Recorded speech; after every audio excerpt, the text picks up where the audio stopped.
My name is Tain Ballantyne, and I served in the Army. My name is Walter Meredith. I served in the Navy from 1972 through 1997 when I retired. 8 years of that was spent on active duty, 16 in the reserves. My name is Gabriel Sims, and I was in the Army National Guard for 11 years as a cavalry scout. I was deployed in 2004 to Baghdad, Iraq. I deployed twice to Afghanistan, once in 2010 and again in 2013.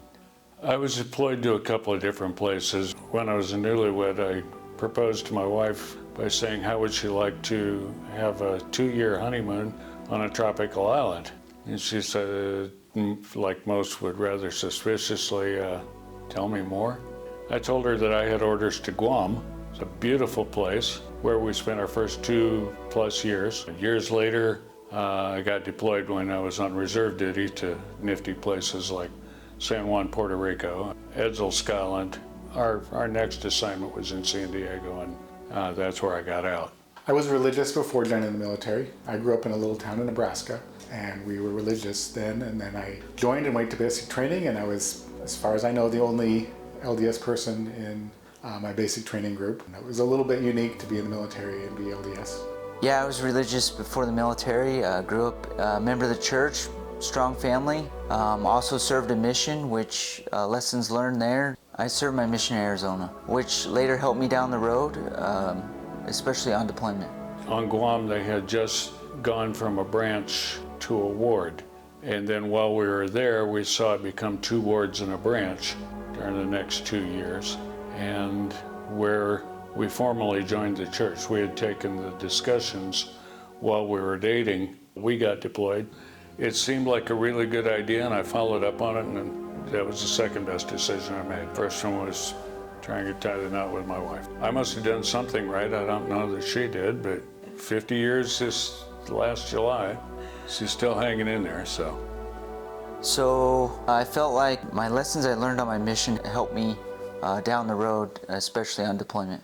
One thing it also taught me is the power of examples, how important it is to be a good example. Other members of the church like Taylor Bozen, Juan Vargas, especially being disciples of Jesus Christ, and their example helped me quite a bit. I mentioned Taylor Bozen. So this guy went through a lot. He'd been blown up several times, been shot at several times, even got caught in an ambush, survived that. So it was very evident to me that God had a plan for this guy. My job in the Army, and especially on deployment, was counter IED, to find and destroy IEDs. And so this one particular mission we were on, we received information that an EOD team found an IED in this area. Unfortunately, killed the team. We normally have assets that allow us to dig it remotely, like truck, big buffalo truck and stuff. We didn't have those assets on this particular mission, and so we ended up finding an IED, command wire, and traced it to the road. In order to verify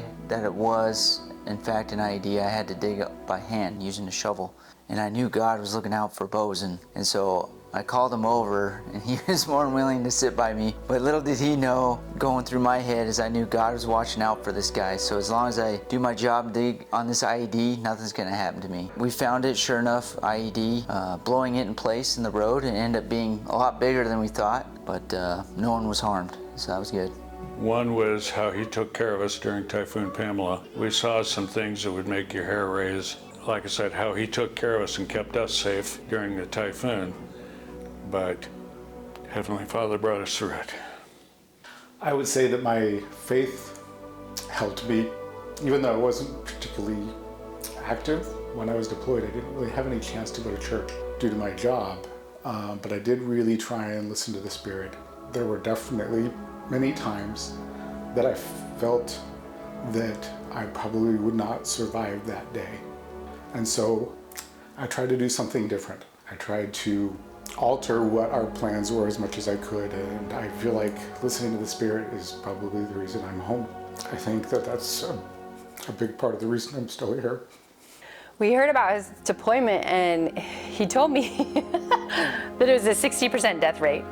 And so I was like, you don't tell people that kind of stuff because then they worry about you. I thought about that a lot, and it bothered me because I thought, man, that's kind of a scary mission to send him on. And I worried about it, and because at that point we had been friends for a few years, but our relationship started to change a little bit. So I prayed about it a lot. And I remember one day I was just sitting at the computer, and I just had this impression that he would come back and it would be okay, and the Lord would watch out for him. And Heavenly Father's aware of us, and He knows each of us. He knows our situation, our hopes and desires, and He looks out for us. And that was just a really touching experience for me to know that He'd come back. I'm glad He did.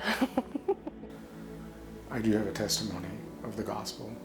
While I didn't necessarily wish that I'd endured some things that I have, I know that it actually prepared me to help people.